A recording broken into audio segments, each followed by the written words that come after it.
Hello friends, welcome back to my YouTube channel. ಇವತ್ತಿನ ವೀಡಿಯೋದಲ್ಲಿ ನಾನು ರೆಡಿ ಇರೋವಂಥ ಬ್ಲೌಸು ಶೋಲ್ಡರ್ ಡ್ರಾಪ್ ಆಗ್ತಿದೆ. ಸೊ ಎಲ್ಲನೂ ಕೂಡ ಕರೆಕ್ಟಾಗಿ ಸ್ಟಿಚ್ ಮಾಡಿದ್ದೀರಾ, ಹಾಗೂ ಕೂಡ ನಿಮಗೆ ಶೋಲ್ಡರ್ ಡ್ರಾಪ್ ಆಗ್ತಿದೆ ಅಂತಂದರೆ ಏನು ಮಾಡ್ಬೋದು ಅಂತ ಹೇಳ್ತೀನಿ. ಅದಕ್ಕೂ ಮುಂಚೆ ಏನಕ್ಕೆ ಶೋಲ್ಡರ್ ಡ್ರಾಪ್ ಆಗುತ್ತೆ ಅನ್ನೋದನ್ನು ಹೇಳ್ತೀನಿ ನೋಡಿ.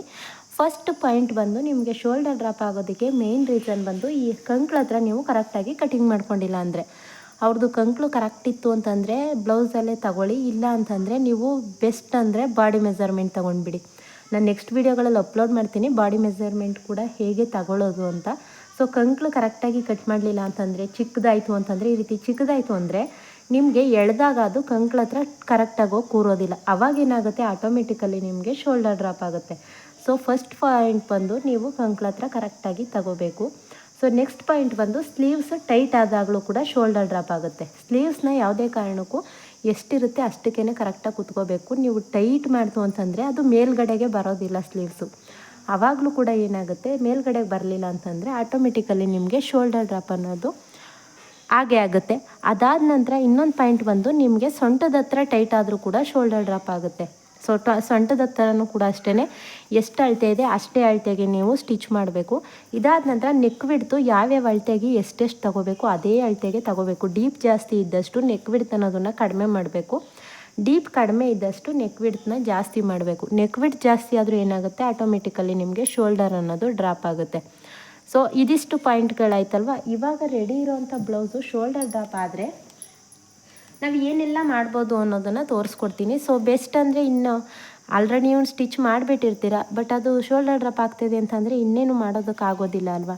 ಅದಕ್ಕೋಸ್ಕರ ಒಬ್ಬೊಬ್ರಿಗೆ ಏನಾಗುತ್ತೆ ಅಂತಂದರೆ, ನೀನು ಇಲ್ಲಿ ಚೆಸ್ಟ್ ಹತ್ರ ಈ ಚೆಸ್ಟ್ ಅನ್ನೋದು ಜಾಸ್ತಿ ಇರುತ್ತೆ, ಆದರೆ ಎದೆ ಸುತ್ತಳತೆ ಕಡಿಮೆ ಇರುತ್ತೆ.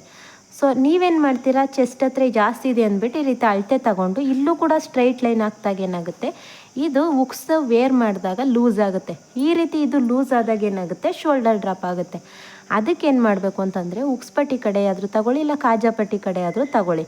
ಸೊ ಉಕ್ಸ್ ಇನ್ನೂ ಹಾಕಿರೋದಿಲ್ಲ ಅಲ್ವಾ, ಇದು ಸ್ಟಿಚ್ ಮಾಡಿರೋ ಅಂಥದ್ದೇ ಮೊದಲೇ, ಹಾಗಾಗಿ ನಾನು ಸ್ಟಿಚ್ ಮಾಡಿರೋ ಬ್ಲೌಸ್ನೇ ತೋರಿಸ್ತಾ ಇದ್ದೀನಿ. ಸೊ ಸ್ಟಿಚ್ ಮಾಡೋದಕ್ಕಿಂತ ಮುಂಚೆ ಒಂದು ಉಕ್ಸ್ನ ತೆಗೆದುಬಿಡಿ ಹಾಕಿದರೆ. ಸೊ ತೆಗೆದುಬಿಟ್ಟು ಏನು ಮಾಡಿ ಅಂತಂದರೆ, ಒಂದು ಸ್ವಲ್ಪ ಕ್ರಾಸಾಗಿ ಕಟ್ ಮಾಡಿಬಿಟ್ಟು ಆಮೇಲೆ ನೀವು ಉಕ್ಸ್ ಪಟ್ಟಿದನ್ನ ಅಟ್ಯಾಚ್ ಮಾಡಿ. ಆವಾಗ ನಿಮಗೆ ಶೋಲ್ಡರ್ ಡ್ರಾಪ್ ಅನ್ನೋದು ಸ್ವಲ್ಪ ಅವಾಯ್ಡ್ ಆಗುತ್ತೆ.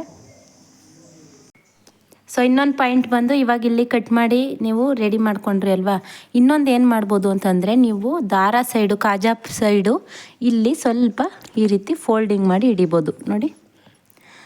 ಈ ರೀತಿ ಫೋಲ್ಡಿಂಗ್ ಮಾಡಿ ಇಲ್ಲಿ ಹಿಡಿಬೋದು.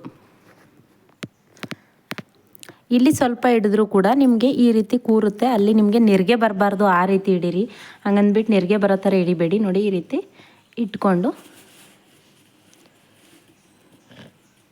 ನೋಡಿ ಹೀಗೆ ಹಿಡೀರಿ. ಆವಾಗ ನಿಮಗೆ ಅಲ್ಲಿ ಯಾವುದೇ ರೀತಿ ರಿಂಕಲ್ಸ್ ಬರೋದಿಲ್ಲ. ಸೊ ರಿಂಕಲ್ಸ್ ಬರೋ ಥರ ಹಿಡ್ಕೊಡ್ಬೇಡಿ. ಈ ರೀತಿ ಹಿಡಿಯೋದ್ರಿಂದ ಕೂಡ ಇಲ್ಲಿ ಶೋಲ್ಡರ್ ಡ್ರಾಪ್ ಅನ್ನೋದು ಅವಾಯ್ಡ್ ಆಗುತ್ತೆ. ಸೊ ಇಲ್ಲಿ ಹಿಡಿಯೋದ್ರಿಂದ ಅದು ಒಳಗಡೆ ಹೋಗುತ್ತೆ ಅಲ್ವಾ, ಯಾವುದೇ ಪ್ರಾಬ್ಲಮ್ ಇಲ್ಲ. ಸೊ ಇನ್ನೊಂದು ಬಂದು ಭುಜದ ಹತ್ರ ಹಿಡಿಬೋದು ನೋಡಿ. ಈ ರೀತಿ ಭುಜದ ಹತ್ರ ಸ್ಟ್ರೈಟ್ ಇರುತ್ತೆ ಅಲ್ವಾ, ಇಲ್ಲಿ ಸ್ವಲ್ಪ ಒಂದು ಅರ್ಧ ಇಂಚ್ಗೆ ಒಂದು ಮಾರ್ಕ್ ಮಾಡಿಕೊಂಡು ಇಲ್ಲಿಂದ ಸ್ಟ್ರೈಟ್ ಹಿಂಗೆ ಹಿಡಿಬೇಡಿ. ಯಾಕಂತಂದರೆ ಹಿಂಗೆ ಹಿಡಿದ್ರೆ ಇಲ್ಲಿ ಗೊನ್ನಾಗುತ್ತೆ. ಅದನ್ನು ಹೀಗೆ ಕ್ರಾಸಾಗಿ ಬಂದು ಇಲ್ಲಿ ನಾವು ಆಲ್ರೆಡಿ ಸ್ಟಿಚ್ ಹಾಕಿರ್ತೀವಲ್ಲ ಭುಜದ್ದು, ಆ ಸ್ಟಿಚ್ಗೆ ಅಟ್ಯಾಚ್ ಆಗಬೇಕು.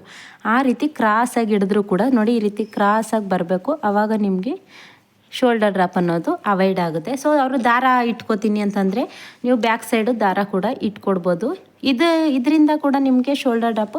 ಫಸ್ಟ್ ಪಾಯಿಂಟ್ ಬಂದು ನಿಮಗೆ ಸ್ಲೀವ್ಸ್ ಟೈಟ್ ಇದೆಯಾ ಅಥವಾ ಸೊಂಟದ ಅಳತೆ ಟೈಟ್ ಇದೆಯಾ ಅದನ್ನು ಚೆಕ್ ಮಾಡ್ಕೊಂಡು ಬಿಡಿ. ಅದನ್ನು ಚೆಕ್ ಮಾಡ್ಕೊಂಡು ಆದಮೇಲೆ ಇದನ್ನೆಲ್ಲ ಹಂಗೂ ನಿಮಗೆ ಶೋಲ್ಡರ್ ಡ್ರಾಪ್ ಆಗ್ತಾ ಇದೆ ಅಂತಂದರೆ ನೀವು ಇದನ್ನು ಟ್ರೈ ಮಾಡ್ಬೋದು.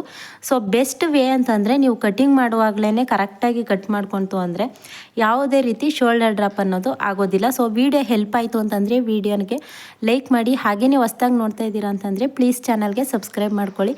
ಸಬ್ಸ್ಕ್ರೈಬ್ ಮಾಡೋದ್ರಿಂದ ನಾನು ಯಾವುದೇ ಒಂದು ವೀಡಿಯೋಸ್ ಅಪ್ಲೋಡ್ ಮಾಡಿದ್ರು ಕೂಡ ನಿಮ್ಮ ಫೋನ್ಗೆ ನೋಟಿಫಿಕೇಷನ್ ಬರುತ್ತೆ. ಹಾಗೆಯೇ ಟೈಲರಿಂಗ್ ಕ್ಲಾಸ್ನ ಸ್ಟಾರ್ಟ್ ಮಾಡ್ತಾ ಇದ್ದೀನಿ ಬಿಗಿನರ್ಸ್ಗೋಸ್ಕರ. ಇದು ಫ್ರೀ ಆಗಿರುತ್ತೆ. ಸೊ ಬೇಗ ಸಬ್ಸ್ಕ್ರೈಬ್ ಮಾಡ್ಕೊಳ್ಳಿ. Thank you.